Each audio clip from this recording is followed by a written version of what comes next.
All right, it's 7 o'clock, and our chairman can't make it tonight.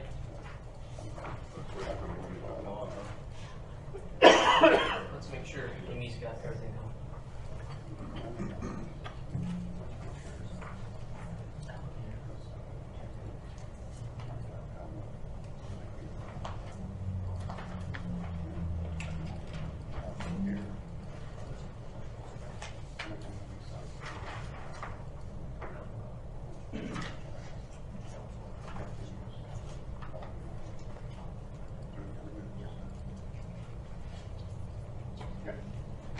Good.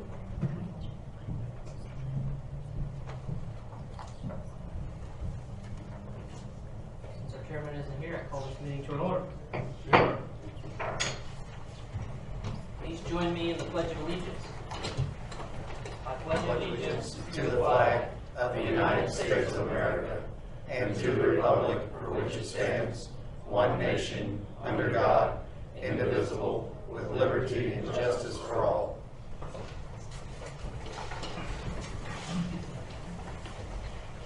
First item is consent agenda.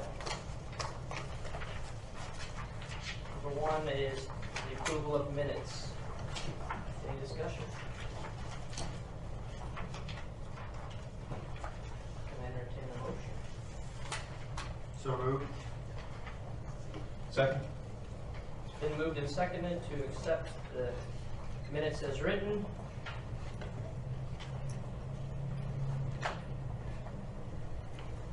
What is the, all in favor? Say aye. Aye. All opposed, same sign. It passes. New business item number one. Administrative Services Manager will present the new social media policy.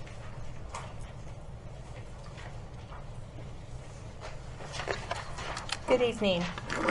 I just passed out at your places. You will see a copy of the social media policy that was approved by the City Council on February the 17th. At that meeting, Courtney Kruger from Kuchek Rock, who is the attorney through our liability coverage, who deals with appointed and elected officials, presented this policy. So I apologize that you have to listen to me and not her.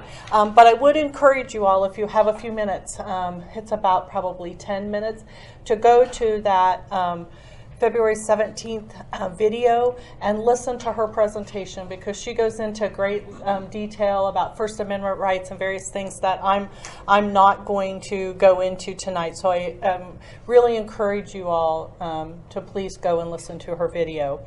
For the purpose of this evening, I'm going to ask you to turn to page 5.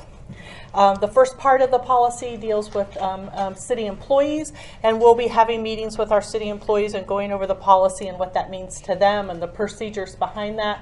Nothing that you all have to worry about. So if you look at 5.0, this is the part of the policy that is the guidance for appointed and elected officials participating in social media.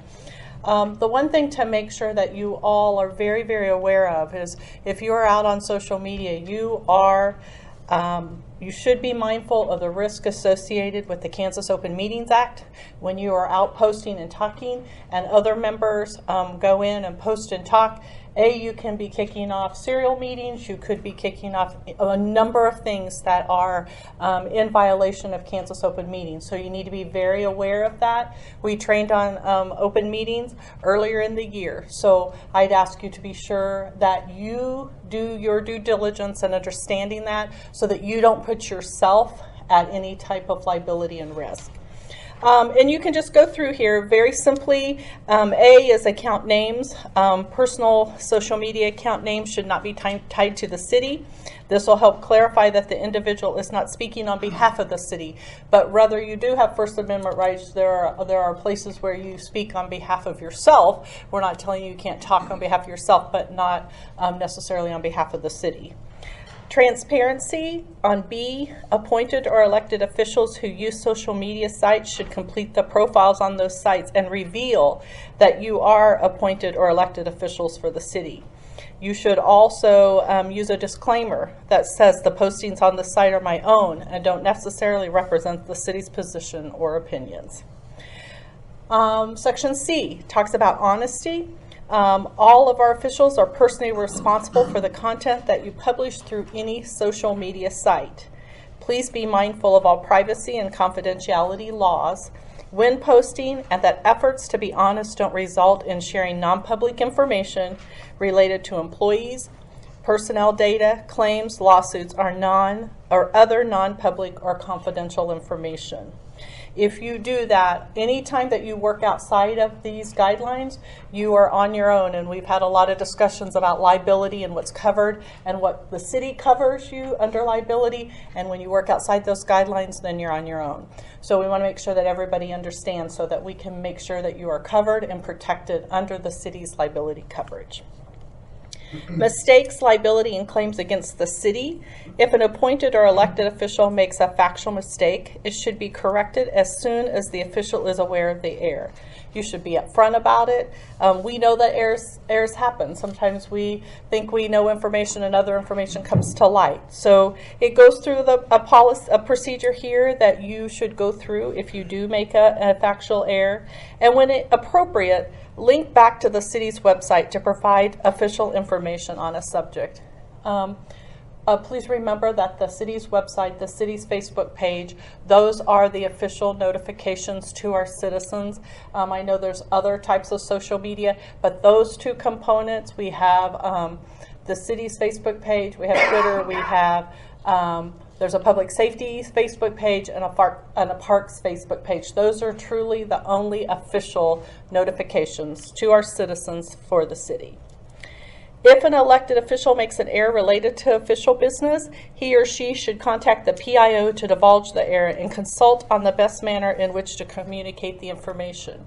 The PIO is our public information officer, and our chief public information officer is our city administrator, Cheryl Harrison Lee. Should she can have, we have various delegates. Sometimes we'll have someone in police, someone in parks, someone in administration. But if there is something that has occurred that is an error, please consult with her immediately for guidance on the best way to correct it. Also, on the last paragraph, we should recognize that using personal technology to communicate any official city business could become inconvenient if a request for data is made on a particular topic, and that appointed or elected official have commented through his or her own equipment. If you are commenting on your personal PCs, phones, iPads, whatever, those are subject, if you are talking about official city business, those are subject to Kansas Open Records. Those can open your entire personal data up to open records. So please be very careful about using your personal equipment and how you are sharing and posting information. If you look on page 6,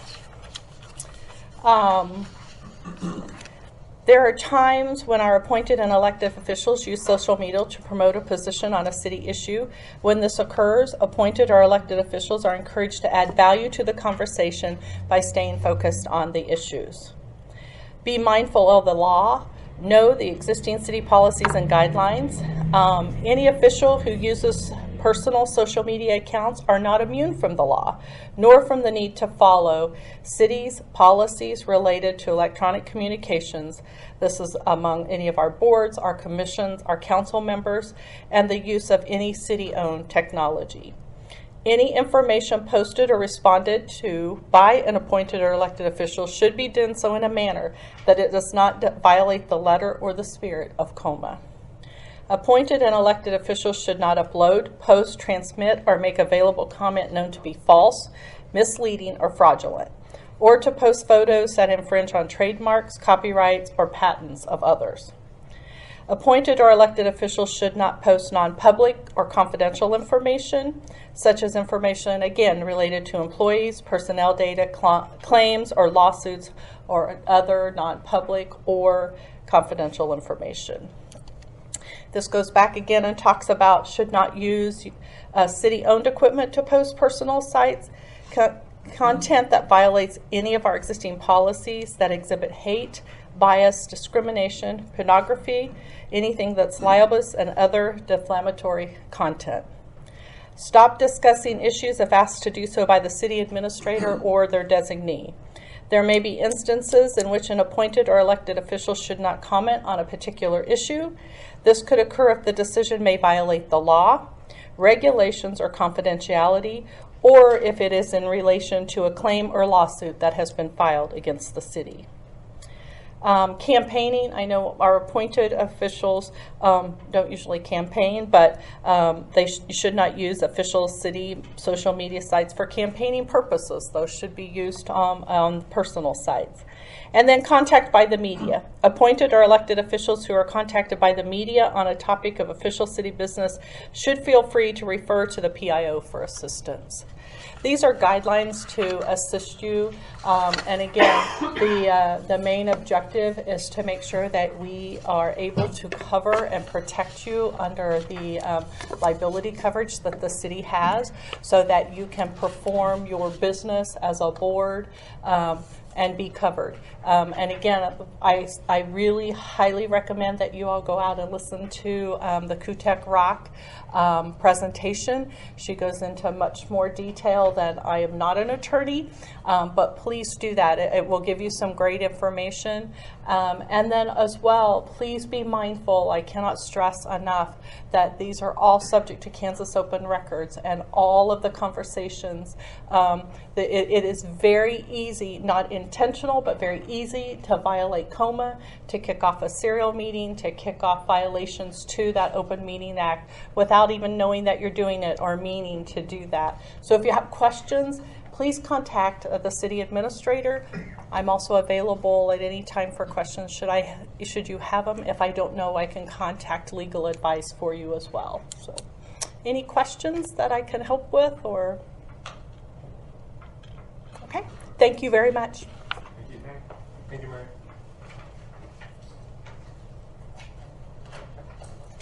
Business item number 2, overview of the electric utility board functions. I believe Mr. Mayor's going to talk about that. I know I don't have to, but it's been a while since I've been at the podium facing this direction. So I'm going to say, yeah, Chris Morrow, 420 North Cherry Street, Gardner, Kansas. Good evening, everybody. You know, in getting ready to come and talk to you this evening regarding an overview of the new electric utility board functions, I went back and looked at things and reflected upon the people that are sitting on the dais this evening, and I feel like I'm among friends, and I certainly hope that everybody up there feels the same way, and if not friends, well then we've certainly always been friendly. So I'm hoping that remains the case. On February 24th, there was a special meeting held, and at that time, the City Council made a policy decision and took action and passed an ordinance, 2438. You all do have a copy of that, correct? Everybody? Mary? I don't think they all have copies of the ordinance.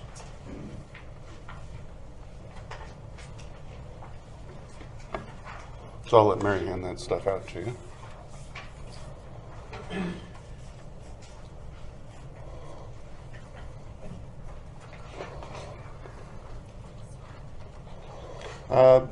This ordinance was passed and had been recommended before by the city attorney, and it was passed after a presentation from Terry Norwood, who's CEO of Midwest Public Risk, which is our liability insurance provider. They provide other insurance for us as well, but he was there in that capacity that evening, and at the end of the day, what Terry told us was that because of the identified extra legal situation that the Electric Utility Board was operating in, that any action that board members took wouldn't be legal action, number one, and if they took action that could have resulted in some type of legal challenge, that you, as board members, would not have liability coverage from the city's insurer. So the action that we took on February 24th was as much for your protection as it was ours.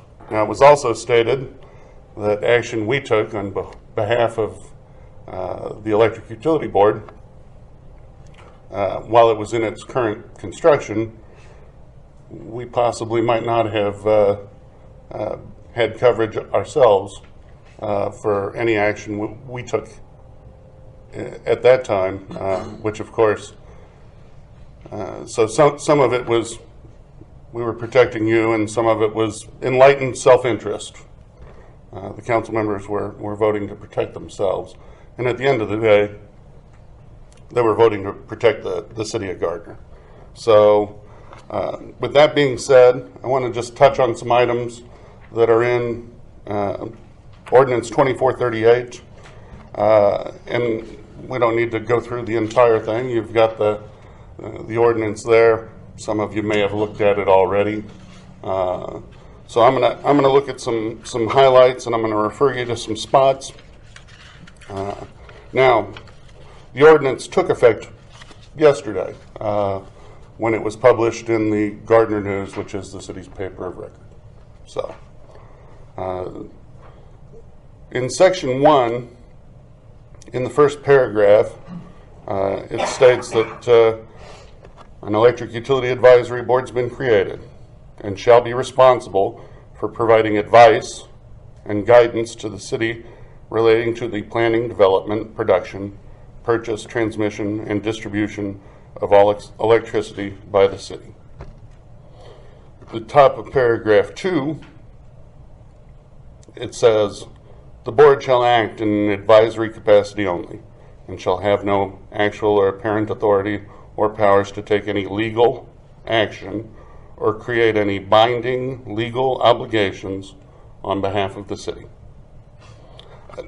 A lot of what else is in section 1 is more of the same kind of language that is spelled out in that first sentence. So I'm not going to go through the rest of that for you, although if you have questions about some of the language, you can certainly ask here in a few minutes. Section 2 is basically a recap that means that the organization of the board, because section 2 is all about the organization of the board, things don't really change much. Still going to consist of 5 members. Still going to be appointed, and tenure is all going to be handled in the same way, and the city council saw fit to ensure that we kept the experience and the years of service moving forward, so that everybody that's been appointed is still in a position to fulfill the term that they have been appointed to serve. Vacancies, same thing, filled in the same way. Qualifications, no changes there.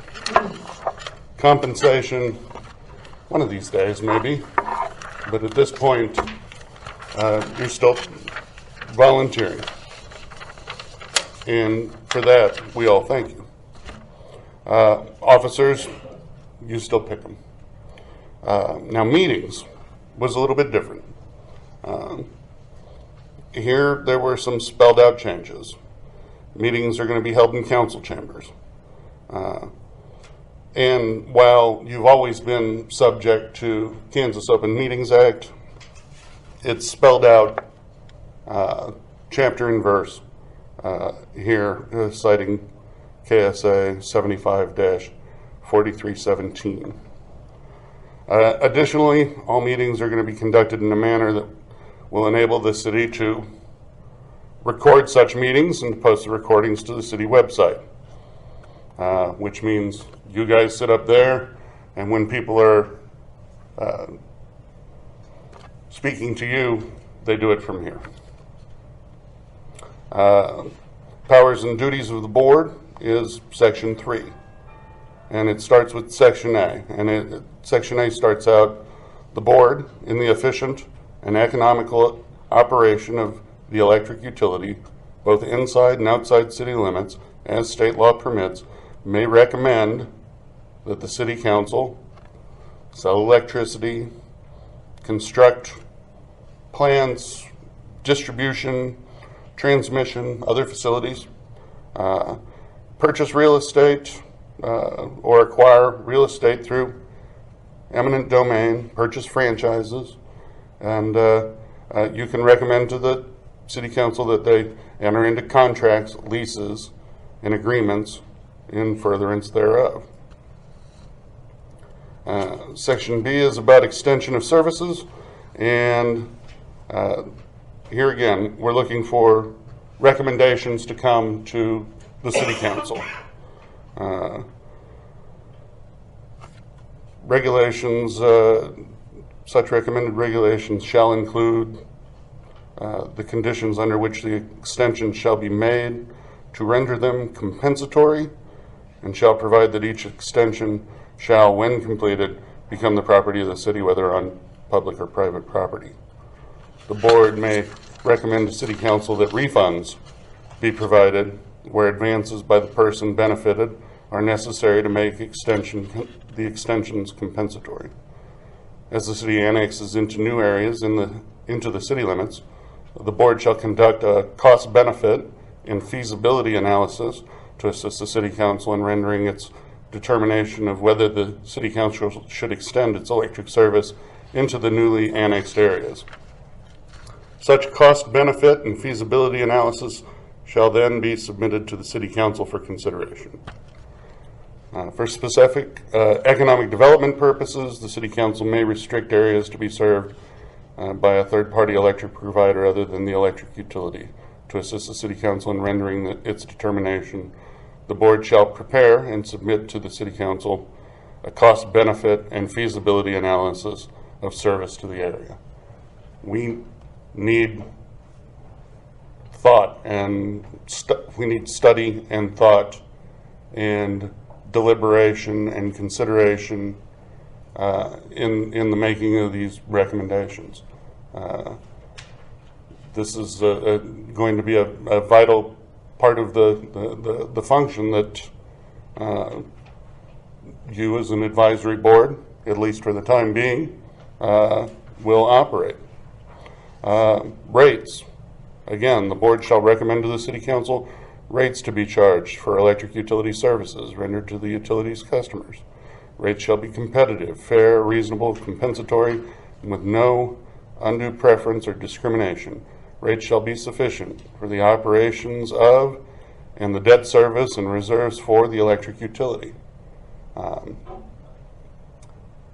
think it's a well-established fact that over the last 5 years, a lot of time has gone into developing rates, expertise from board members that serve on the board, and not only serve on the board, but serve on subcommittees of the board in developing rates, have developed expertise that is exclusive to the board, and that those of us on the governing body and the city council members don't have. We need that from you all. Economic development incentives. The city council may also develop and implement economic development incentives. The board may recommend to the city council economic development incentives. Now, this will be a good opportunity for us to work together. There's going to be a give and take on a subject like economic development, and seeing as how you all have previously looked at an economic development rider, you've got some expertise there that we don't have on the city side.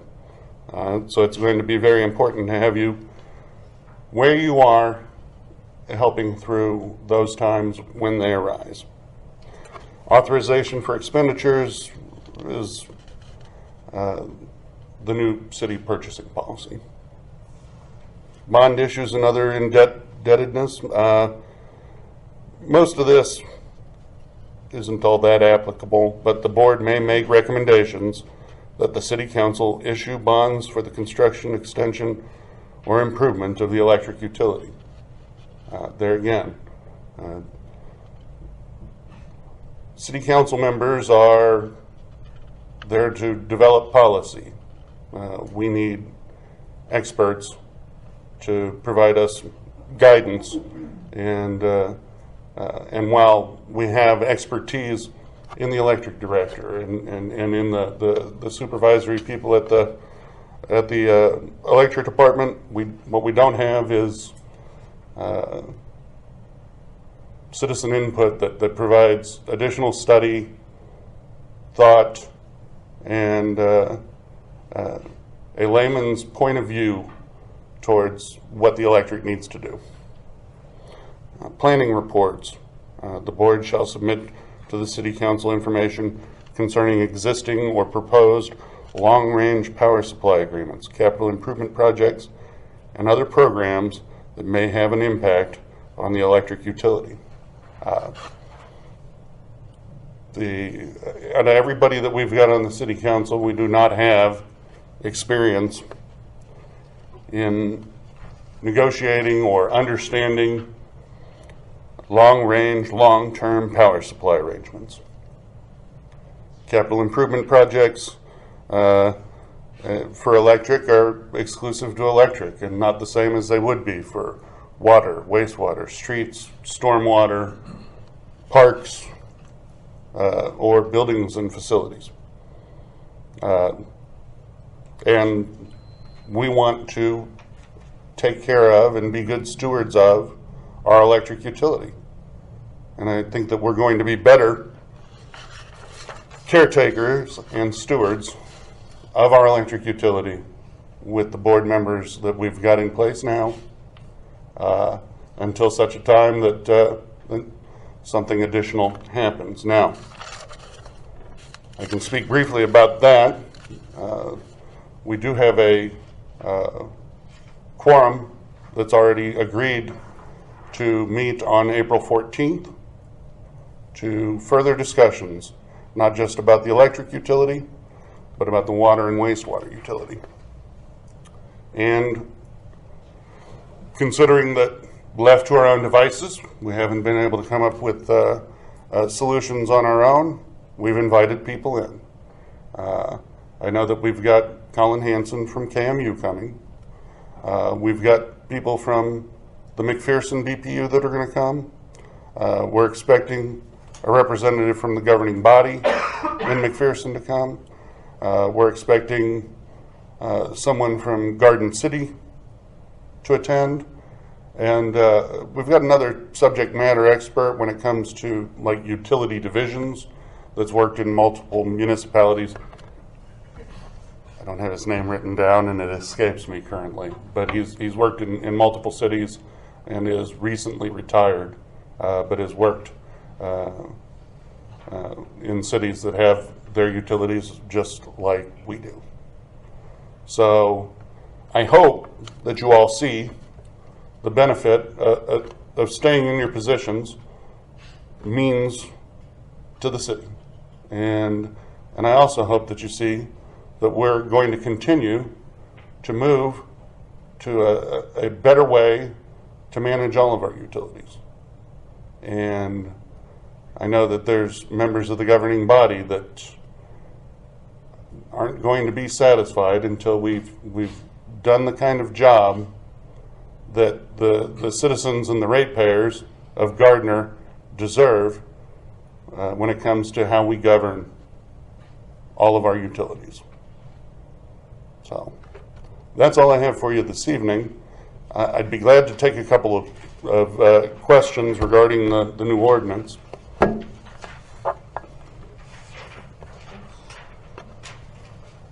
got a couple of them for you, Mayor. Sure. On 3B, about middle of that paragraph, starts with such cost benefit and feasibility analysis shall then be submitted to the City Council for consideration.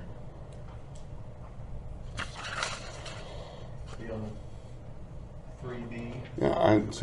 Yeah, I'm looking on 3B. I'm trying to. Go to the second page. I apologize. Yeah. Such cost benefit and feasibility analysis shall then be submitted to the city council for consideration. Yes. My question would be, if the board that is in front of you today, if they see the need of such an exercise, would that need to be sent to council for approval, cost related, I'm sorry, and then back to the board for action, or how does that work out? Because there's going to be a cost associated with that analysis in some way, in my mind. You know, I think some of that is probably a product of the purchasing policy, and it kind of depends on how we approach it. I mean, if you're talking about engaging a consultant to help with it, then we had a couple items that came off the agenda. And the reason they came off the agenda is because they were, considering it's an advisory board now, they were kind of formed incorrectly. Was saying you all would authorize the electric director to enter into agreements. Well, the thing about it is that I don't even think either of those agreements were going to add up to more than $10,000. The problem, and the reason that we asked to have them pulled off, is that the agreements, by their very nature, end up being binding legal obligations. Well, that's why I'm asking. And so, yeah, there's other ways. You know, you want to buy $10,000 worth of pipes, you know, of cable on the penny, no problem. You want to do it with a purchase order, no problem. You want to have somebody come do work for you, you know, scope of work, and here's your cost, no problem. The problem ends up happening when you enter into an agreement and they start throwing in words like indemnification. And in situations like that, there isn't a director for any of the city departments, that can enter into an agreement and sign off on indemnification.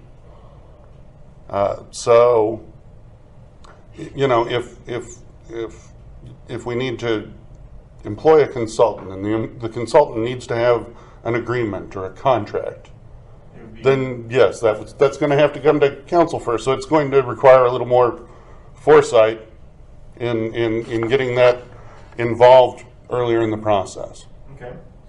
I have two more questions. And first, I appreciate your time today, and I do agree with 2438, as I've spoken publicly about it a number of times. But my second question would be economic development. I think economic development is important to all of us, both sitting here as well as yourself and council. If the council has an economic development incentive that ties in with Bill and his team here at Gardner Energy, would that come back to this board for conversation from a content expert's perspective and then sent back to council with that feedback back to that partnership that you alluded to? Yeah, that would be my understanding, number one, and that would be my recommendation. If somebody's bringing an economic development incentive to city council that hasn't been vetted by the electric utility board, or if some other kind of board similar to it somewhere down the road, I'm going to send that to the board. Because in my mind, there should be a box somewhere that says EUB or thereof, and if it's not checked, in my mind, council shouldn't proceed, much like if planning commission wasn't involved in a structure across the street and they approved it, without planning commission's, input, it may not be suitable. For Sure. whatever reason. Yeah, well, no, that's, I think, and I think that, while it could have been spelled out here in a little more plain language, That's fine. I think that the intent and the purpose is to engage the electric utility board before we offer any kind of incentives involving the electric.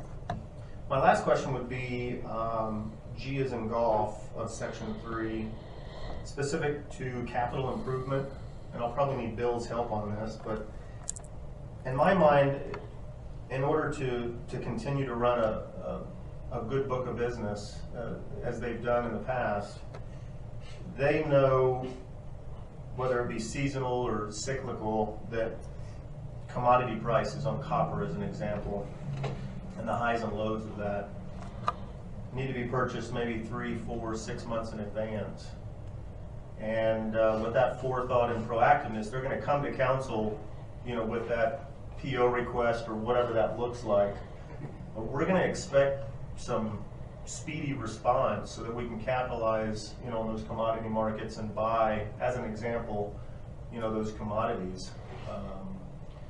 And just for the record, I just hope that they understand, the necessity of that in order for, Gardner Energy to continue to, move forward and not have any speed bumps. Sure. And let me just say that my experience in watching agendas coming to board meetings is that this board and this department doesn't wait until the last minute to do things. So that's number one. Number two, I believe the electric director has always been prepared to make a compelling case. And you as a former council member know that, if you want to make sure that the purchase that you're looking for gets approved, you make a compelling case. You make sure you make a compelling case. And you make sure that you plan for questions, and you make sure that you plan for other contingencies before you stand up to make that compelling case. It's people that make a compelling case get their action decided upon swiftly. So I do want to say, and I don't know where we stand on this legally. You mentioned Gardner Energy. Yes. And I like the name. I do. I've always liked the name, still like the name. When we do have contracts and agreements that come to the city, though, the board hasn't been authorized to rename the utility Gardner Energy. They're not recognized by the Kansas Secretary of State. There hasn't been a business filing for Gardner Energy. So while I don't have any problem, I like the Gardner Energy logo. I see on Evan's shirt over there. I like the way it looks on the trucks. But contracts and agreements and leases, when those come to City Council, they need to say City of Gardner. So, Duly noted. anybody else? I have a couple questions. Certainly. Randy alluded to, and you mentioned capital improvement projects. And the new CIP program that was presented a couple months ago didn't have electric in it, but the board was handling it at the time. So this includes planning reports, but is there going to be some sort of mechanism for CIP for electric to be incorporated, and then for that to come to this board to discuss so that we can then send a planning report?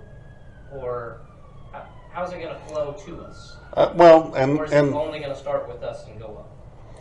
I think that it'll start with you and go up, and I have a feeling, and I don't know that you guys had anything planned for capital improvements for 2015, but maybe you do.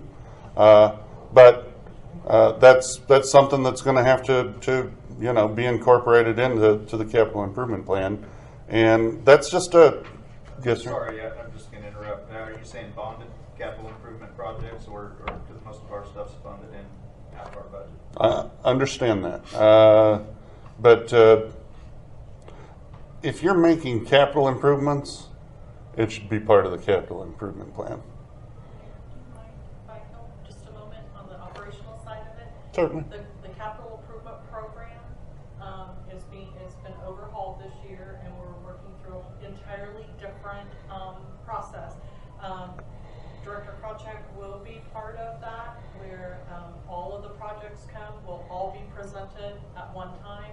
And at that, I think also prior to that, there was work here that will be done, making recommendations prior to coming to the council, but it will be a comprehensive CIP plan for the entire city. All departments, all utilities, all internal services, it will be a comprehensive plan that would then be presented to the city. And my guess is that should this board exist in its current form as we know it today, this time next year, there's going to be a lot more deliberation and thought put into what's probably brought forward into the capital improvement plan. As Brandon made mention of, currently you haven't had to bond anything anyway. So it's probably not going to cause anybody any real heartburn this year. But you know, we'll have a lot better handle on the process next year. And you know, the city administrator, other director level staff members, you know, stand ready and willing to assist to make sure that that the integration goes seamlessly with any luck. Contracts, you were talking about the revised agenda. Yes. And that makes sense. What I'm curious about is, should those items still be on the agenda, just not for approval, but for discussion, so that the electric director has input as to, you know, collecting our knowledge as to whether or not there's anybody else giving him a thumbs up on it. If it's something that doesn't even require council approval. And also those that are then going to proceed on to council approval. Is there any problem with having them on the agenda as discussion items? I mean, obviously we can't make the binding agreement, Right. And neither can he, but we can still discuss them. I think that if Bill is going to be bringing a item to council for approval, then it would be best to not just have the Bill's approval, but the approval of the board. I mean, if you're talking about entering into a contract, and part of the reason that the ordinance is structured the way that it is so that contracts, leases, agreements are things that you should weigh in on. Now, some of them, you're going to look at them and they're going to be no-brainers. And the items that were brought up that didn't get included on this, had they come here and been passed through at this meeting, the contracts are going to get a once over from legal after being reviewed by the city administrator, because she'll look at it before it goes to legal. But you know, you get a little on the contract, you get a blessing on the contract, it's going to go to council, and with a recommendation from the subject matter expert and a recommendation from the board, I mean, that's a recipe for speedy approval. One last question. Certainly. Under 4D, where it says the repeal of prior ordinances and resolutions, it says any that are inconsistent with any provision in the new ordinance are repealed. And then earlier it spelled out explicitly 7, 9, 11, and 12. Can we assume then the other non-listed numbers are in compliance? Has the city attorney done some investigation on that? I would have to get a legal opinion on that before I could answer it. with authority. I could try and dance about it, No. but I'm not going I was to. hoping for some guidance on that, so I'm hoping that maybe you can. Yeah, no, I can ask I can send an email to the city attorney, and we can get an email out to all the board members in regard to that question. That'd be great. No sweat. Glad to do it. Anybody else? Lance, yes. Mayor, I'm going to follow up on Mark's questions again. I mean, you removed item 4 and 5, consider authorizing technical service agreement. Would it be appropriate where you consider reviewing that to present to the council? Because without it on the agenda, it's not even going to be discussion, right? Does that work differently in that regard? Does that make sense? You know, considering the circumstances and not knowing how time sensitive the items are, if they are time sensitive, then if it's something that you guys want to work through during other business, and you're still a board, you can still take action. All you need is a motion and a second and a vote that affirms, and you can make it happen. So now, wouldn't recommend doing that on a consistent basis. We certainly don't. But yes, it's something that we could do this time. But I would counsel that unless those items are time sensitive, that if one or both of them are not time sensitive, wait till next meeting. If one or both of them are time sensitive, this is a special set of circumstances. And the other I have is a comment. April 14th of what you shared is intriguing to me. So, Yeah. Yeah, well, and everybody on the board is going to be getting an invitation to come and attend. And Lee, Mark, Randy, Eric's been at meetings. There's been times where maybe a hand went up and you didn't get recognized right away, but we've been pretty good about making sure that everybody's comments are heard. I can't imagine that that's going to be any different going forward or at the meeting on the 14th, even though that will technically be a work session. Anything else? I don't have any questions, but I just wanted to thank the mayor for coming and explaining this to us, taking the time. I wasn't real thrilled about it to begin with, but I think it turned out a lot better than I'd hoped it would have taken. I just appreciate you coming out and sharing this with us. Well, I'm only too glad to. I'm a junkie for city meetings to begin with. I usually prefer the cheap seats, but this is fine as well. And there's a lot less pressure coming here and addressing a bunch of people that I'm already friendly with, as opposed to yesterday morning when I had to stand in front of a room full of people in a suit and spew for 20 minutes. So, anyway, if there's nothing else, I'll let you guys move on to your next agenda item. Thank you. Thanks.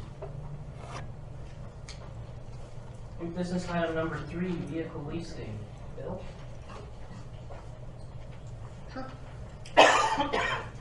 Excuse me, the board is obviously very familiar with our specialty vehicle leasing program. We have 4 vehicles that will have their lease expire in the next year. We have 2 vehicles, 2 small airlift bucket trucks that will be, the lease will expire in, I think, the end of August of 2014. And then we have a large bucket truck or airlift truck and a distribution digger derrick. The lease on those 2 specialty vehicles will expire in April of 2015. I wanted the board to be aware that on the 17th of March, I will be making a presentation to the council regarding renewing those leases. We've talked about them at a previous board meeting. But what I've done is, and I've been asked to do this, I took the original purchase lease analysis that staff developed back when we first got into the specialty vehicle lease program, and I updated it to bring it to current time. So what you've got in front of you, if you unfold it, is a 20-year comparison on a year-by-year basis of purchase versus lease costs. And I would, before you look at the spreadsheet, there's a lot of numbers there, and you're going to have trouble following them. I also included in your packet tonight a list of the assumptions that were used by staff in developing the spreadsheet. And if I may, I'm going to go over those real quick. In general, we do not include routine, I'll call it first echelon maintenance on the vehicles, because we have to perform that ourselves, oil changes, and replace tires and all of that. Those are not included in the lease warranties. And we also included an annual inflation rate going forward of 3%, just to make it easy. Okay? For the purchase vehicles, we assume that the purchase vehicles, when the lease expired, that they were going to be purchased. That was an assumption. In other words, the two small airlift trucks, they're going to expire later this year. We assumed, for the purpose of this analysis, that the city was going to purchase those vehicles. Okay? We assumed a vehicle life expectancy of 10 years for the vehicles that you purchased. So, if it was bought in, if the truck was manufactured in like 2000, 2010, we assumed that the truck was going to roll over and have to be replaced. That was based on manufacturer's recommendation of replacement in 10 years. Yes. We don't, well, we'll go through this some more. We included, as best we could, vehicle trade-in values for the purchase vehicles. We included annual repair expenses after the manufacturer's warranty expired. The way our leases are set up, if it's a 4-year lease on a vehicle, it's warranted for 4 years. If it's a 5-year lease, it's warranted for 5 years. So we are never exposed to major problems for repair. We included annual preventive maintenance for each vehicle. These vehicles, particularly the trucks that have hydraulic systems, they have annually, they have to have filters changed and things like that to make sure they're reliable and dependable and safe for employees. And then we also included for purchase vehicles annual dielectric testing of each vehicle because we glove out of those buckets. On an annual basis, we have to perform dielectric testing. We have to contract those services. For the lease vehicles, it's part of the lease program. For the purchase vehicles, it is not. We would have to pay for that. Okay, for the lease vehicles, there's a manufacturer's warranty on the truck and the unit for the entire length of the lease of that vehicle. And then I say that also the extended warranty through the lease term. There's annual preventive maintenance provided by the lease company, and it's provided through a mobile service right now. That they have a truck with mechanics that they come to us. So if we have a breakdown, we don't have to worry about towing the vehicle somewhere. They will come to us and work on the vehicle. And then I had already mentioned that the annual dielectric testing is performed by the lease company. First of all, questions on the assumptions? Did I stutter through any of that or misstate anything? These bullets that you're preparing to present to the council, Joe? Yes. On lease vehicles, I'd add another bullet, because to me, it's the most important of all. Okay. It provides levelized cost for rate averaging and certainty. That's why we really went that way, and to not have that listed is Okay. terrible. Well, it's in the write-up, Lance. There's a write-up that goes with this, but I think it's a good point. Okay. And then we have the expectation, well, I should say it that way, we have the confidence that council will approve the purchase of these off-lease vehicles? Is that a question or a comment? I don't know, Randy. It's a statement, I guess. Yeah, I don't know where they're gonna go. I can tell you that we do not have money in our budget to buy vehicles. We have money in our budget for 2014 to lease vehicles. Yeah, my statement, I guess, was a bit of a lead-in. I guess the lead-in would be, if council says no, what's our plan B? If it would be off-lease, we would just continue to lease? No, they'll take the trucks Yeah, they'll back. take 'em back. We'll be Okay. looking out. So that's where I was going, is that council's got to understand, based on the purchasing policy and the position that we're in, we as a collective group here, that no vehicle, no service. So, I'm actually going back to the council. This is the second presentation I've made on this subject to them. The first time they tabled it. And I will admit that I did not provide an updated spreadsheet. We did that when we first went into the program. And it was I can't remember now, but it was a 15 or 20 year analysis performed at that time. And the change in the lease cost is very small. For instance, I think on the small airlift trucks, we're going to expire. The lease is going to expire later this year. The current monthly lease rate is $2,399 a month. The new lease cost is $2,550 a month. So it's very small from going forward. well, that's why I was speaking to the mayor in that vein, and the council has got to understand, I think I use commodities as an example, but they've got to understand there's got to be a speedy response here, and I think these trucks fall in that same vein, in that if you don't have the tools to do your job, then our ratepayers, to y'all's point early on, are going to be affected if a line goes down or what have you. So, I mean, council has got to understand that, the ball's back in their court, but it needs to be volleyed back to us very quickly. And you as a content expert, I mean, that should hold quite a bit of water. Well, we're already in a bind. I know we're It takes about 9 months to build one of these special vehicles. You spoke about that last meeting. They put them in a queue, and we've given a verbal to them. Sure. Nothing official, and they understand it's a verbal, waiting on council approval. We've got to give them a signed document here fairly soon. We're going to lose our place in line. They've left us in the queue so far, though. Yes. That's my understanding. Brandon, is that correct? Yeah. So anyway, It won't be much longer though. We've got to give them, and it's either we're going to purchase the vehicles or you're going to get them back in August or without. So it's, or lease. So with that said, if there's no other questions on the assumptions, you can take a look at the spreadsheet. It starts in 2014.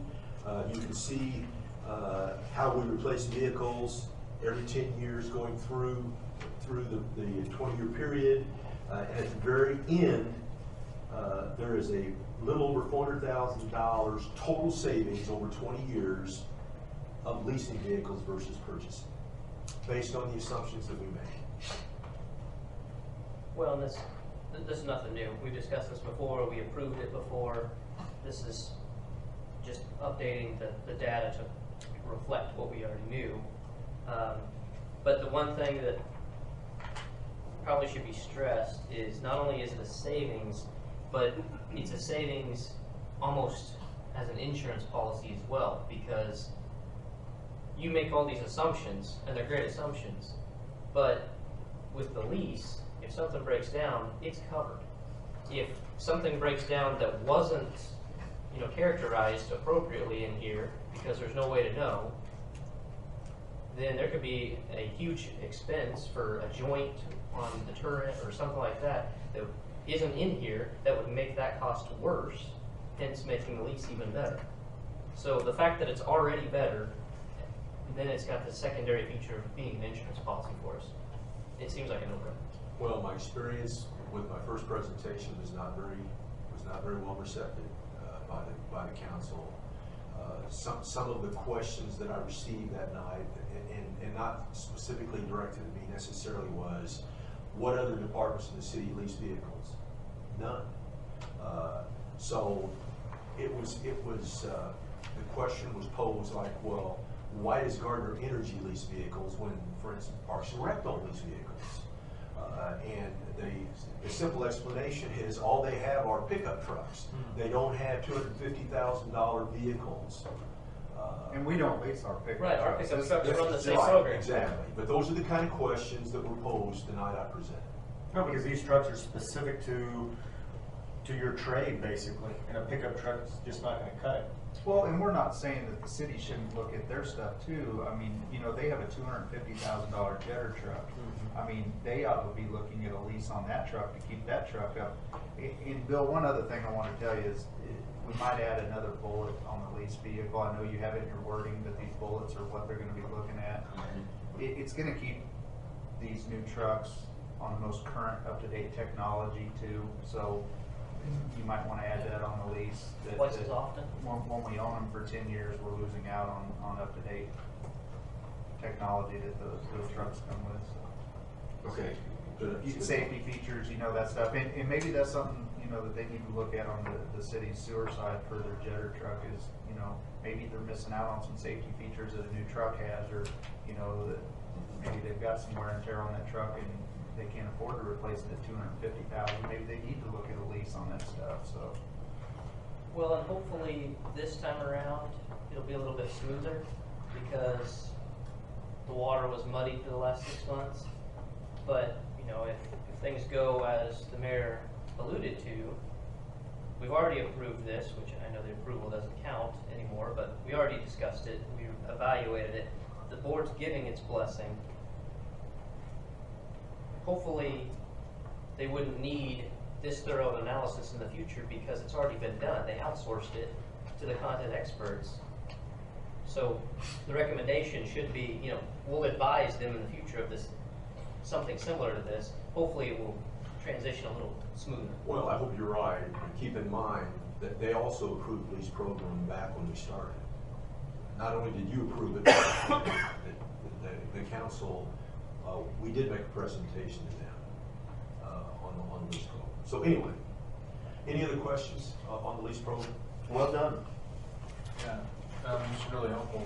I have just one question. I was just wondering if it might be helpful to enumerate for the purpose of just illustrating what kind of costs could be incurred for non-routine maintenance kind of items.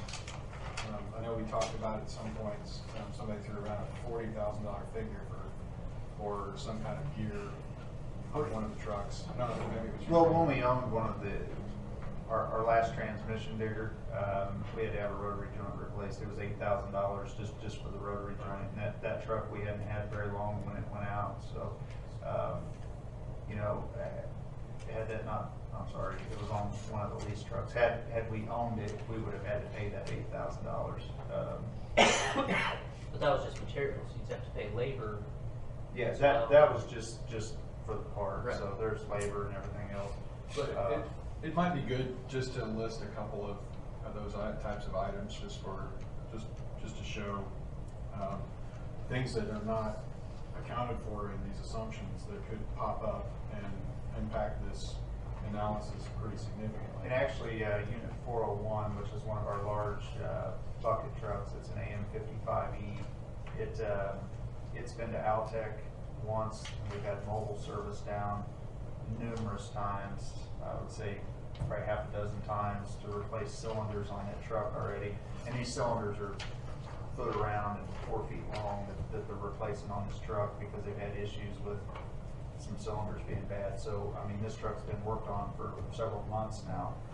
Those would have been costs that we would have incurred had they not been under lease, which they're eating those costs. So. They just tell the story. Anything else? Okay. Let's move on to new business item number 4, reserves status. Bill? The board is aware that at the present time, from Energy, the city electric utility, by policy, has two reserve funds. One is a capital replacement reserve fund. By policy, that fund totals $3 million. That fund exists because we need to cover the most expensive item on our system that could fail and replace it.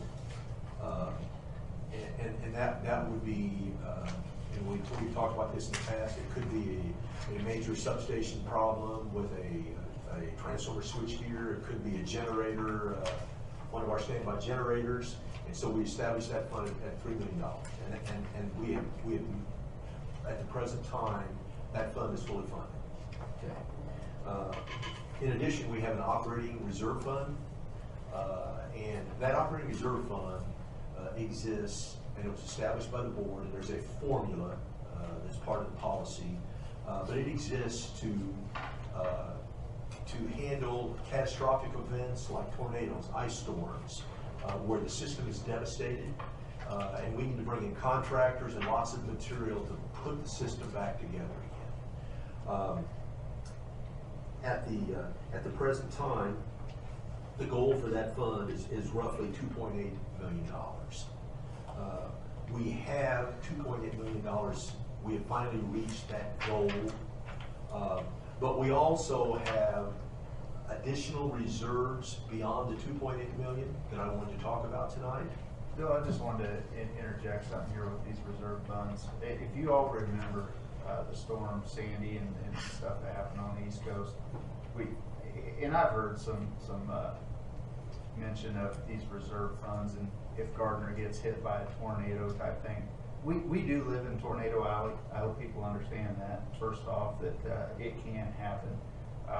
The municipals that were on the East Coast during the Sandy storm, they didn't raise rates on their customers, but if you'll take a look at the IOUs that serve in those areas, they raised rates on those customers to get their systems put back in place.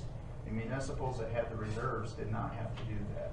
They kept rates steady, and it did not affect their customers when that happened.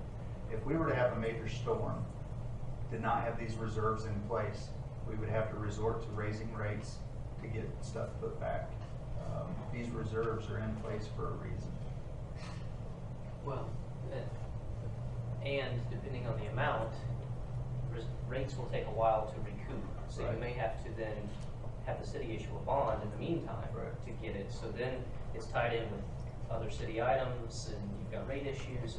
We don't have shareholders like an IOU has. Our customers are that. They want their money, a shareholder does. So those IOUs have raised rates to get that investment that they put into their system back for those shareholders. And a municipal operates different. When we have these reserves, that's what they're there for. We're not putting that money back in somebody's pocket. So it's, I just heard some laughing about the Tornado Alley and some of that stuff. Well, it can happen. I mean, look at Greensburg, the mess that they went through a few years ago. So it's not out of question here. So. More than ice storm. Or an ice storm, 2002. A lot of people forgot how devastating that was to Gardner. 85% of our system was down. It was a very difficult time for a small utility. And FEMA, yes, stepped in, but we have to cover those costs before we get reimbursement from that. So, And for the record, an IOU is an investor-owned utility. that would be your KCPLs, Weststars. Yeah. Well, it's very prudent to have funds in place to be prepared for those kind of problems or issues. But at the present time, we have approximately $1 million more than our funds require in our reserves. Part of that is because last year, as the year progressed, our revenues were down significantly. We've talked about that, and so staff delayed a lot of projects. And we're going to talk about that in one of our next items. But because of the delay postponement of spending money on certain, basically capital improvement projects for the most part. We ended up the year with almost $400,000 in reserves, even though in additional reserves, even though our revenues were down significantly. And so what I've done is, and I would say that $1 million belongs to the citizens of Gardner. You know, they paid that to Gardner Energy through their electric rates. And so I've asked Greg Wilson, who you all know, who is a CPA that does consulting work for Gardner Energy staff, to put together some ideas on what you could do with that $1 million, assuming that you wanted to give it back, if that's what you so to our customers. It's not a significant amount to give back through a rate decrease. That doesn't make any sense. So we could give it back through a credit to our customers' bills. And the second, you've got a handout that says reserve fund options, if you will. I won't bore you with all the data on that, but if you go down and take a look at the left side, you can see at the bottom I've got number 1 and number 2. Number 1 is the first option that Greg looked at, and that basically was using kilowatt hour allocation, in other words, consumption to get the money back. And then refund option number 2 was using customers waiting. In other words, like 95% of our customers are residential customers, and so we weighted it that way. Using option number 1, every customer would get back $87.78. That it would take a year to do that through credits, but they would get back $87.78. Using option number 2, every customer would get back $131. Is that per month? That's for the year. So that's a lump sum then? Yeah, it would be a credit on their bill. Okay. Is what we look at. You said throughout the year, you're gonna do a little each month? We were talking about doing a little, it could be all in 1 month, Okay. you know, and put it assigned to their account. It could be a little bit every month. I mean, it's whatever. Or it doesn't have to be any of this. I'm just kind of throwing this out for discussion and where we ought to go with it. What have other city-owned energy municipalities done in this vein? Have they credited back portions, you know, a 1/12 of that lump sum, or have they just rolled it back into capital improvement for better service? I mean, You're going to be hard pressed to find somebody who's giving money back. well, that's why I'm asking the question. I mean, is there any precedence for A or B, if you will? You know, I would just have to speculate, Randy, if I do that. But I think no, there's no precedent. I think in most cities that own their electric utility, if there is a reserve at the end of the year, they take the money and they spend it on something. I know some of the cooperatives issue checks back to their customers. I lived on one when I was in Missouri, and we got a check back. It was like $25 or something. So there are some cooperatives that do that, but who I don't know. So I bring this up tonight just to make you aware of this and to start thinking about it. You know, obviously it's not critical that we address this. It's not an emergency of any kind. But I think that what's going to happen is at some point in time we're going to have to make a presentation to the council on the status of our finances, and that's going to be there. And it would be nice to, I think it'd be good, make good business sense to be prepared to address it and have some options available on what recommendations on what the board thinks they would want to do with that, those excess funds.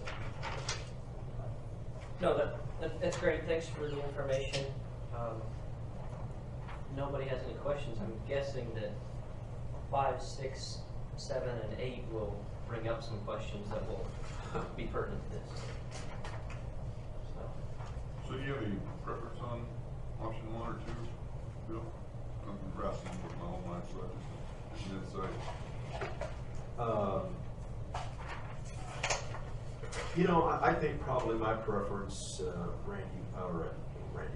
Lance, would be preference number one. Got where I'm Because coming from. it's based on That's the way kilowatt it's hours. based, everyone that used it. That's why I was curious, so. Okay, that's all I have. Yeah, okay. And I can, at some point in time, I can make this more formal, with a little more detail, obviously, for you. But it's pretty straightforward. Good stuff. Okay, let's move on to new business item number 5, update on billing issue in finance. Well, and that may not be worded quite the way it should be. I want everyone to be aware that remember we had a discussion about some bills that were estimated incorrectly, and that's still not resolved. The finance department is still working with the city's contractor, HTE, to come up with the programming changes in the billing software to fix this problem. So, I see the problem as twofold. One is with HTE to move forward so that it doesn't happen again. And then the second is, where are we at with recouping the money that wasn't charged correctly? So, one is future, one is fixing the current issue of funds weren't collected. The finance department has recommended that we first fix the billing problem, and then we use the fix to calculate the correct bill for the customers. A few customers, there was like 9 of them that were impacted, because they think that it was more consistent that way, rather than do a manual calculation now. And maybe that manual calculation could be slightly different than the end product, the end change to the billing programming. So they're right now they're suggesting, recommending that we not attempt to recalculate those bills right now until the fix is done. I guess I'm not opposed to that. I'm just curious if, one, waiting will cause it to be, get forgotten about by those customers, and then, hey, inopportune time, here's your bill. And also, depending on how that fix is implemented, there's always the possibility that, it's assuming that's going forward. I mean, we don't know what HT is going to do here. So if they're going to calculate the rolling average, they're going to have to calculate it back at that point in time, not today. So I'm curious if they'll have that ability. Or if it would, we can run the button today, push the button and it does the calculation, but can you roll back in time and say today's February of 2013, push that button? It's a year old now, Right. this problem. So, okay. And we're talking about $50,000. I mean, so it's a sizable amount of money. Well, and the worst thing is knowing that, the customers are businesses. That's going to be past the fiscal year for them. So these things are, 1 year probably look a little better. They're going to do another budget for the next year. Everything's going to be skewed, and then they're going to get hit with this and unexpected. I think expediency would be best for them, the customer. When it gets fixed on our part, I mean, we're kind of, outside of this issue anyway. I mean, it's between billing and their contractor. So when it happens here, I'm not too worried about, but I think the customer would be thrilled to know about it sooner than later. At the present time, they've not been approached. It seems to me we've been aware of this for some time now. So where exactly are they in fixing the billing process? Since that's step 1. My understanding was, and I'm not 100% sure on this, that it didn't just affect us. I think it was something internal with HDE that may have affected other clients as well. So I can't honestly say 100% that that's kind of what I've heard. So Have we looked at an alternative billing supplier? Well, we wouldn't It'd be up to the city, 'cause it's the finance department. Oh, That's one thing, we don't handle any of our billing, or, all that is handled through the city.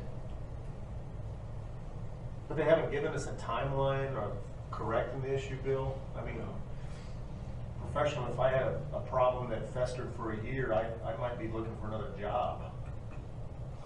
I mean, honestly, as a servant of that customer, in my mind, and I understand our new role, but in my mind, we still need to make it known that, we'd like to see action within 90 days or a response of action within 30 days so that, we can We convey can always it. make a recommendation as such. I think you were the one that told me you heard it from finance, that it didn't affect just us. Yes, yeah, they told me that there were other cities that use the same software. So whether they're trying to coordinate the fix, with all these cities, and when I say all, I don't know how many we're talking about, to be right honest. I just think, I was told there were others. I think, Randy, to go back to your comment, at this point in time, I don't think there's been a commitment or an approval by the city council to go after this money. I think it's still in limbo. Do we know if there's a commitment by the finance department on HTE's part to subject them to fines, penalties for not getting this done? I can't answer that. I wouldn't think you would, I just didn't know if Yeah. maybe you heard. No. it would be good if they would find them, some $50,000, Administrative costs. administrative costs or some kind of fine. They would pay $50,000 and then we could write it off to the customer. Yeah, because otherwise the rest of the customers are subsidizing that money. That's right.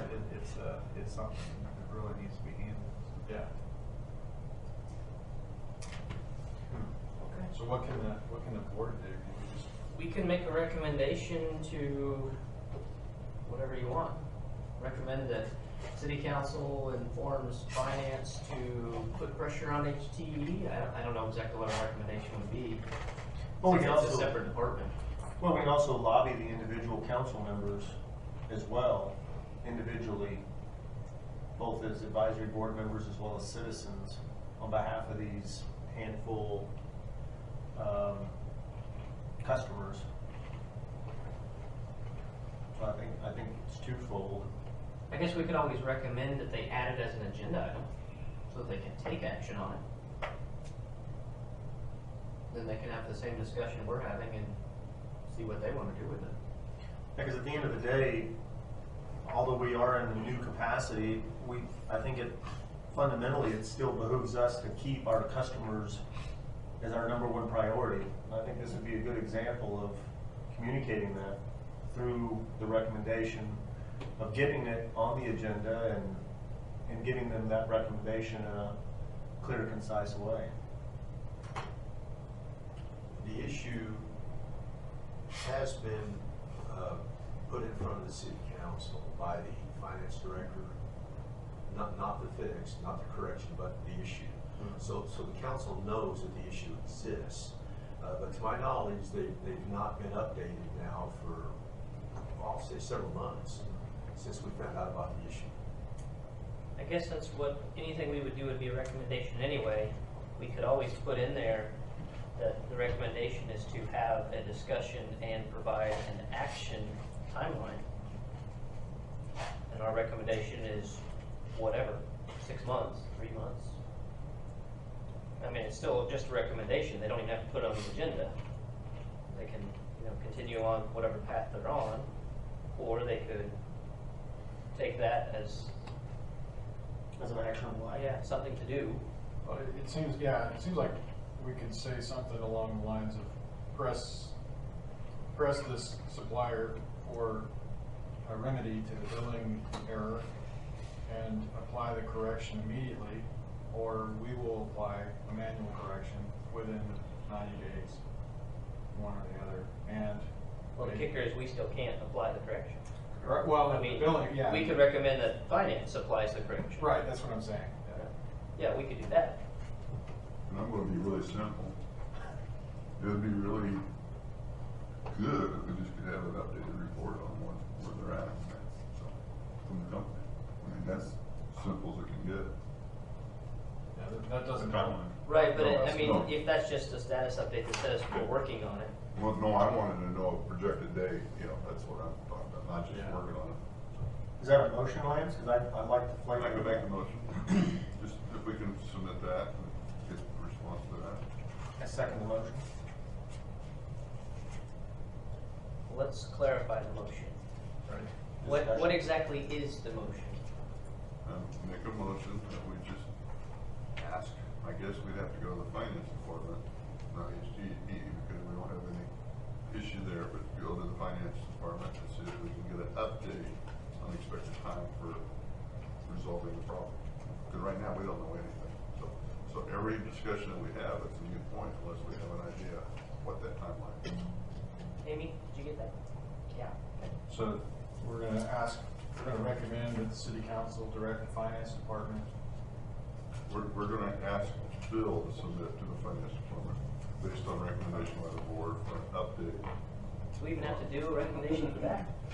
Wouldn't think so. I can say, Bill, ask him. You can ask me to do that. Okay. You know, I'm your servant. Would you do that? So, okay. We'll ask Bill to do it anyway. Do we want to have a formalized recommendation to city council? No, I don't know what's necessary, because we're not. Fair enough. Okay. So no motion. No motion. Okay. Or, well, Lance, are you withdrawing your motion? I'm withdrawing the vote. I second Any other discussion on this? Thank you, Mr. Chair. No. Okay. You're immediately. Let's move on to new business, item number 6, update on budget savings for the fiscal year 2013.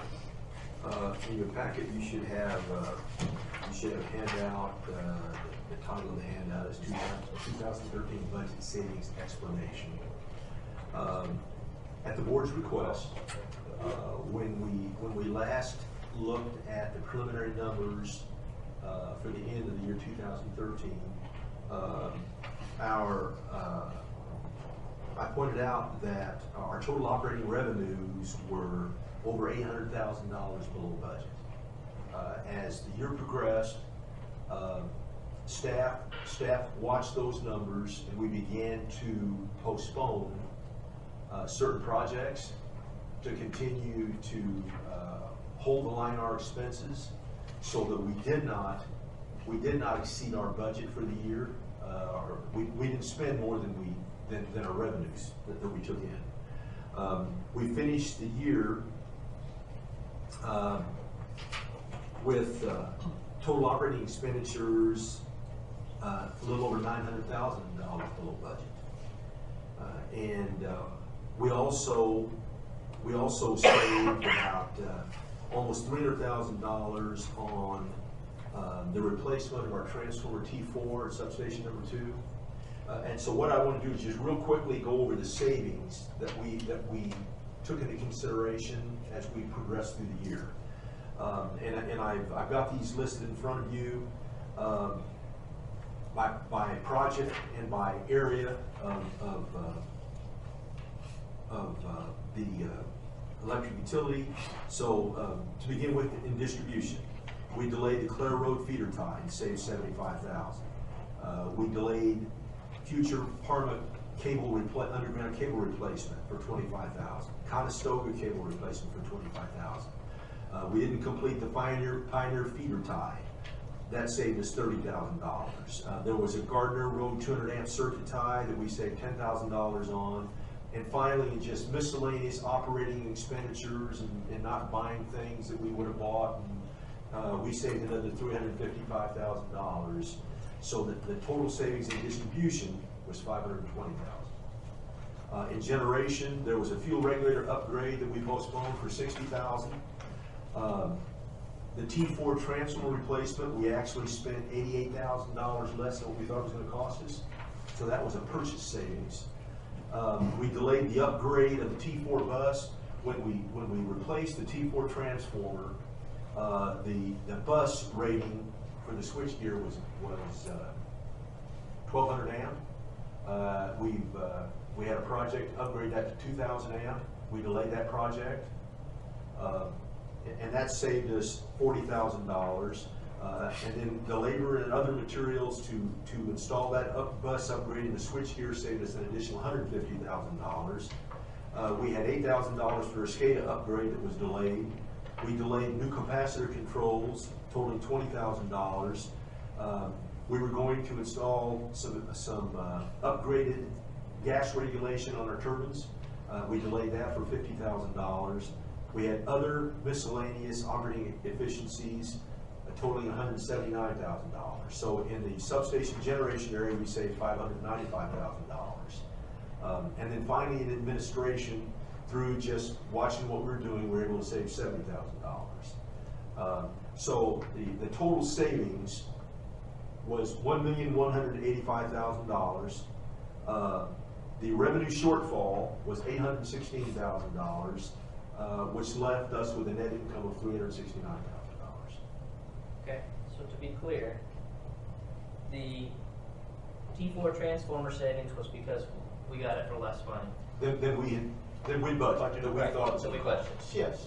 And then, how much, just ballpark here, percentage, maybe dollars, I don't care, of the miscellaneous operating efficiencies were realized because we saved that money and we just saved it, or we saved it because we didn't do these other projects? In other words, we would have spent it had we done the other projects. The reason I'm asking is, out of all of that, I heard $88,000 that we saved because of a difference in budget. Everything else is not really a savings, it's a delay. Deferred. Yes, absolutely. So what I'm curious about is, how much of this are we probably going to be spending, and how much of it did we attribute to savings? We're going to be spending essentially all of it except the $88,000 in the future, whether it's in 2014 or 2015. You know, a lot of these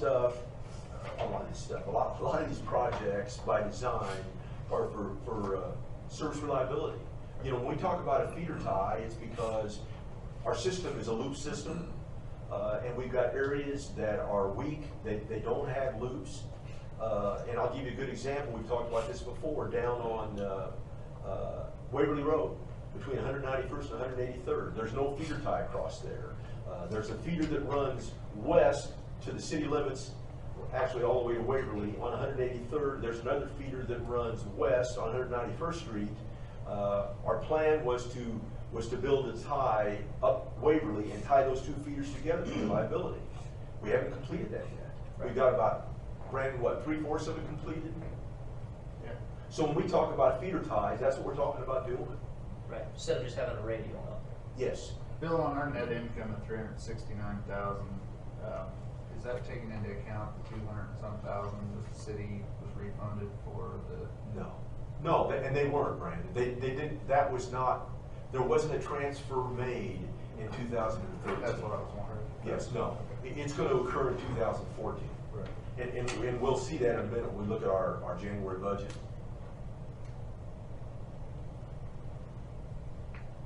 So I guess my next phase or plan would be to look at these again, since we deferred them, now that we know what happened in 2013, in context of how 2014 is looking so far, and knowing that there's the additional transfers that were approved that we didn't know about in our budget originally, so they're not in here.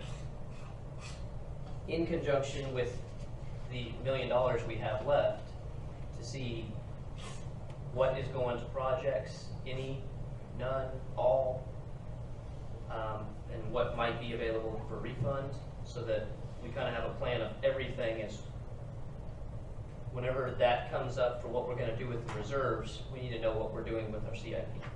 So prioritize. Yeah, it has to be prioritized, Mark. And obviously, there's probably, if we took these projects that we just talked about, and we took the projects that we have listed in our 2014 budget and put them all together, we're going to have to prioritize them because we don't have the manpower and the money and the funding to do all of them in 2014. So some of these projects, whether it's some of these or the 2014 projects, or a combination thereof, will get delayed another year because we won't have enough manpower and money to do it all.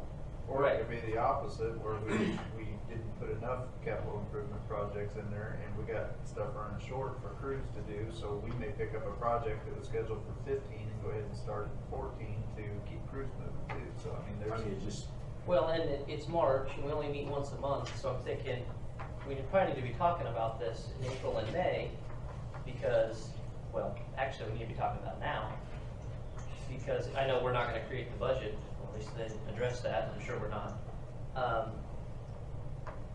This type of information would be good to know for the 2015 budget, because if somebody just grabs the 2014 and says, let's run with this, it's missing information. So, we need to put that into a recommendation. I think the other problem that we have, if I understood the new ordinance correctly, I can't build a feeder tie without getting approved by the city council. If it's over $10,000, you can get Cheryl to approve it up to 25, and after that, yeah, you. Well, no, not just from a funding standpoint, Mark. If you Oh, look because at the extension of system service? system extensions, and so my hands, your hands are tied when it comes to building system extensions, even within the city right now, to improve reliability. The council's going to have to approve that expenditure. Maybe we can get some clarification as to the definition of extension. Physically extending a line, or is that outside? You know, if it's inside the city and it's basically improving reliability, is that really extending service? 'Cause I can see that originally that was, Well, versus Ray, new. the mayor read that a little bit ago. I think he said whether it be inside city limits or outside. I think he specifically mentioned that when he was standing up there. So I may be wrong, but I thought I heard him say that. Well, it's difficult to prepare a cost-benefit analysis on improving the level of service, because you may not be picking up any additional customers. All you're doing is tying two feeders together to improve the reliability. Right, there's a cost, and you don't know the benefit per se. But when those customers are some of your largest customers, like Shell, the school district and stuff, and there's no backfeed to pick them up when the circuit goes Wait down till to something an happens and then eyesore. find out what your benefit is. Yeah. It's 2 o'clock in the afternoon and there's no air conditioning in the school and every parent has to go pick up their kids. There's a benefit. So I guess my question on the savings, I counted $493,000 worth of delayed projects. So how much will those projects cost in the future?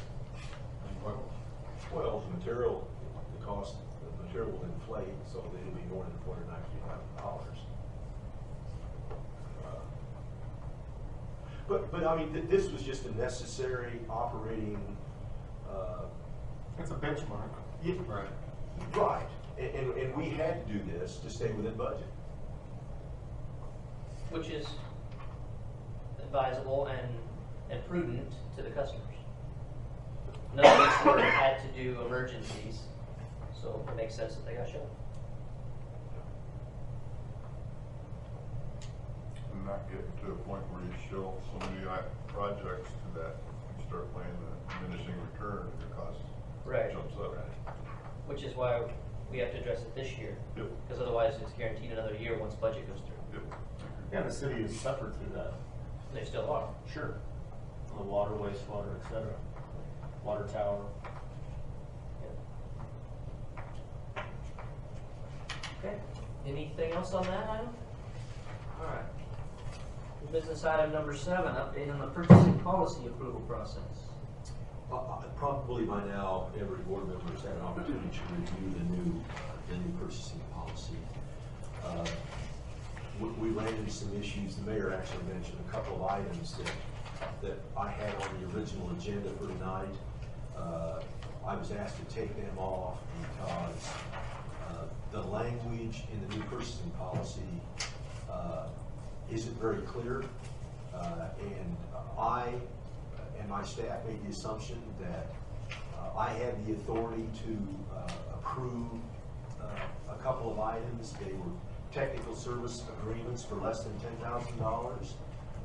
There's some specific language in the purchasing policy that says I have that authority, but apparently I don't. Currently, I don't. Is it because it's a technical agreement, or because it's not the dollar amount? No. Or the legal agreement. The legal agreement. Well, Right, but I mean, but here- does every other director have legal agreement authority up to $10,000? Yes. Well, So no, why- we're all under the same. Right, we're all under the purchasing same policy, Paulie. But let me read this language real quick, if you don't mind, because this is part of it. It's under section 60, which is called professional services procurement. And paragraph 60.1 addresses contracts under $10,000. The department requiring professional services may procure them on their own behalf when the total cost is less than $10,000. Department directors or their designees are responsible for selection and contract administration. Competition is not required. However, department directors are responsible for selection based on applicable and appropriate qualifications, experience, reference successes, and cost factors. I read that language and made the assumption, and it was wrong, that I had the authority to approve that. Well, then I think it would behoove us to get somebody in here to, or, well, before the next meeting, to explain what that really means. Because it sure sounded like you have the authority as a director to make a choice if it's less than $10,000. Well, and I know that there was some discussion between the finance director and the mayor and the city administrator after I brought this to their attention. And I was told that because it's a binding contract, that I don't have that authority. But this says I do, so I just think it's a wordsmithing thing apparently. Yeah. It doesn't, to me, it doesn't coincide with ordinance 2430. No. Well, and 2438 says that we follow the purchasing policy. So if we don't give authority anyway per 2438. So then even if there was no board, you can think of it that way. How would this go through? Well, according to that, you'd make the decision. So I would like to know how that's supposed to proceed in the future. Just so we know when we're talking about items and discussing what, so we can say, hey, yes, we think it's a great idea, but do we need to recommend it to go to council, or you can run with it? Well, there's another paragraph, 60.2, which addresses contracts, technical services contracts, from $10,000 to $25,000. And the only difference is the city administrator just has to give her blessing, her approval of it, and then you can proceed, or at least that's the way the language states. Well, at first, I thought maybe it was because, there's certain things that it now says that we don't do, but that's what we don't do. Yeah, There's nothing to do with you. Right, there's two separate entities that we're talking about. Right. The rules that Bill has just referenced through the purchasing policy is on the director's behalf, Right, not our behalf. The rules we play by are by 2438. right, yeah. 2438 doesn't apply to bills, so, Right. So I mean, we're talking about two separate issues. Right. Gotcha. Yeah. yeah, Bill, if you could find out, I'd really like to know, because that'll change how we, if we think when you bring something up, we should say, yes, Bill, run with that. I know it's not an official approval, but a blessing. Or if we need to make a formal recommendation to council. Well, my intent, I had those two items on the agenda for tonight, and my intent was to get your support. And because I thought, after I read this, that I had the authority to approve it, but I wanted to review it with you and make sure you were on board with it. I mean, I know it's within I assumed it was within my approval level, my authority level, but at the same time, I respect your opinions and viewpoints and positions on things, and you're very knowledgeable. You got to that point, and I look to you for guidance at different times, and that's why it was there, and I was told to remove it. So, Okay. Well, hopefully we can get clarification on it. yeah. So, it being told to remove it, do you take that as that you don't have to go forward with the contract? I think we're just Yes, I seeking do. Because that's not the way I would interpret it. I would interpret it as the mayor or city administrator just does not want that issue brought before this board because it's in violation of 2438. You make a good point, Lee. I don't know. You know, I understood it as that no one can sign a contract for the city without the approval of the city council.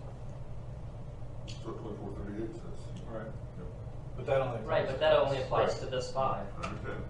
I would just get an opinion from city administrator and council, not city council, but lawyer council, and have them clarify that. Because again, I see it as two separate issues.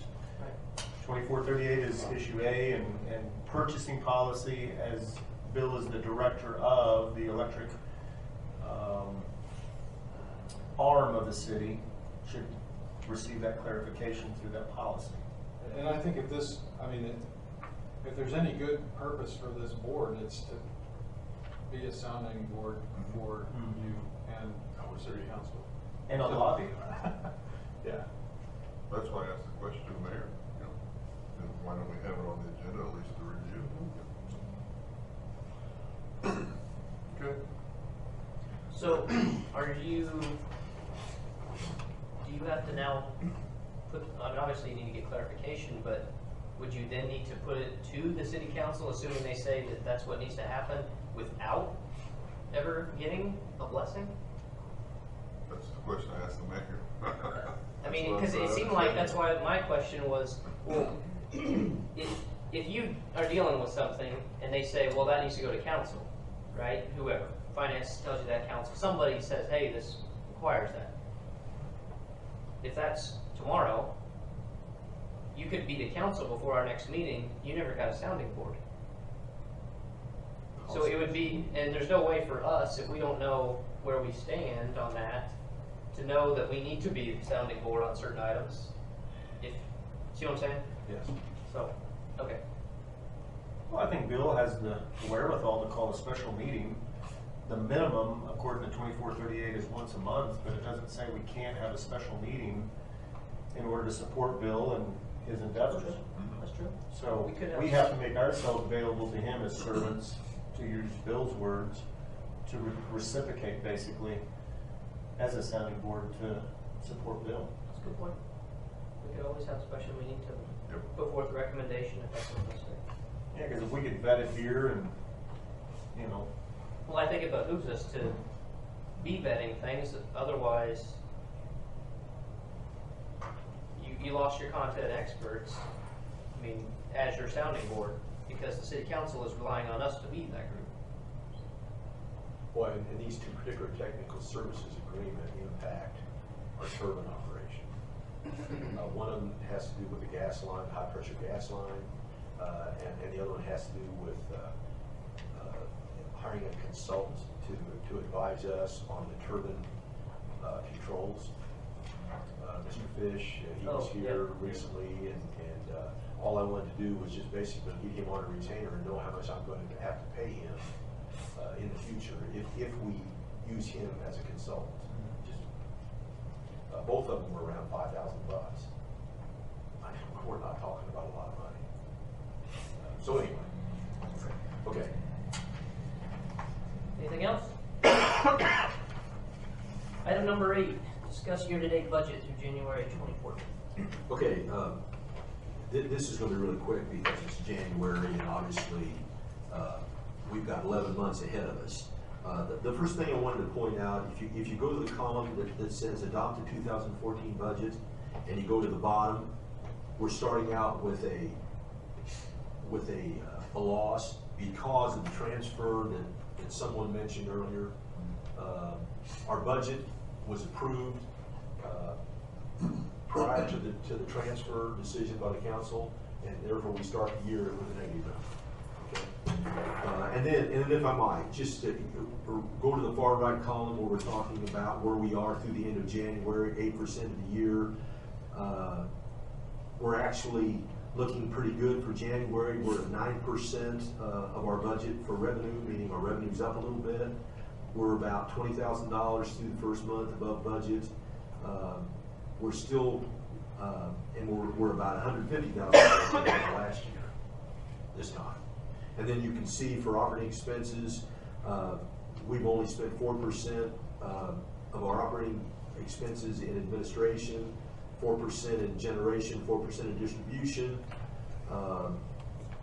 So we've started off the year with a little higher revenues and still doing a good job of controlling our expenses through the first month. Very good.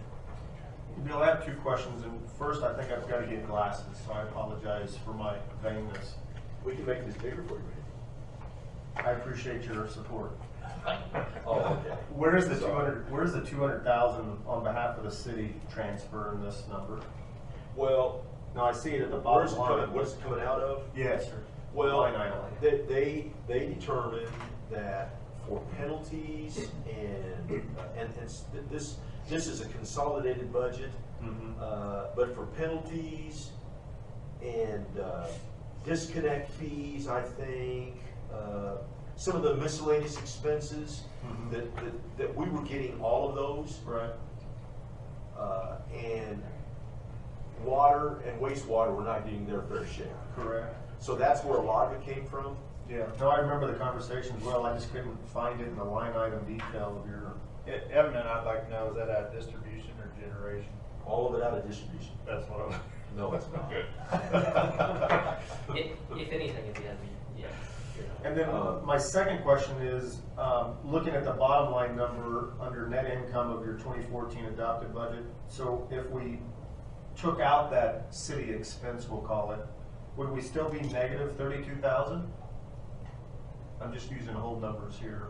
If we took out the 200,000 expense from the city, that transfer. It wasn't exactly 200. Yeah, it wasn't an even 200. Because you had, you're talking about the transfers at budget time. Right. But then there's the additional that will go forward with the reconnect fees Right. and penalties. So that's the 32-ish. Oh, that's or- the difference. I don't know the exact number, but So that whole number at the net negative is all city dollars. Yes. Okay.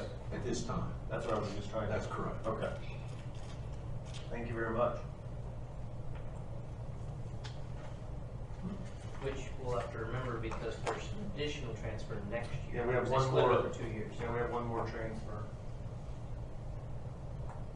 That may be something we look at. Would it behoove us to send that money across the fence sooner so that it can get to the citizens in some way a year earlier? Now, we'd have to consider that with our capital improvement and everything else, Yes. Yeah, but that, I don't know that it necessarily get to the citizens. well, once it gets over to the city's general fund, Right. they now have additional money that. As long as they use it for capital improvement, like some of the council members have talked about. Yeah, I mean, it's up to them to do what they Sure, want once they no, get it, but, they're elected officials, I get it. I don't know, that's just something we can look at. We're starting the budget process immediately. I mean, as I understand it, we have to have our budget completed, well, by April 1. Is the we, you and Laura now, or is that you, us, and Laura, or it's definitely not just you I and think us and Laura? that's yet to be determined. I would assume that's then going to include the city administrator now that you report to her, so. You know, I don't see any reason why this board and whoever it is at that time couldn't look at the numbers, and I stress look, provide any recommendations so that we can continue to support Bill. Well, yeah, I don't see any reason we couldn't provide a recommended budget. Sure. Heck, last year's budget turned out to basically be recommended since they had additional transfers. You know, just talking about the priorities that we have that Bill's listed on item number,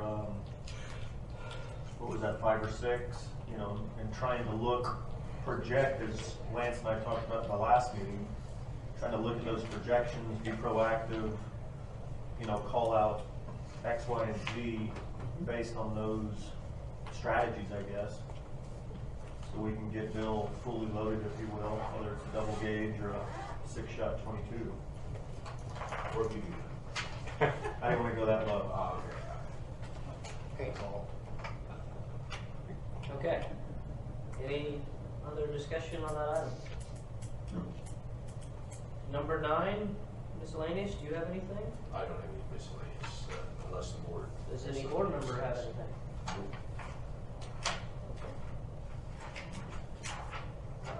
I assume that since we don't have any miscellaneous, we don't have any other business?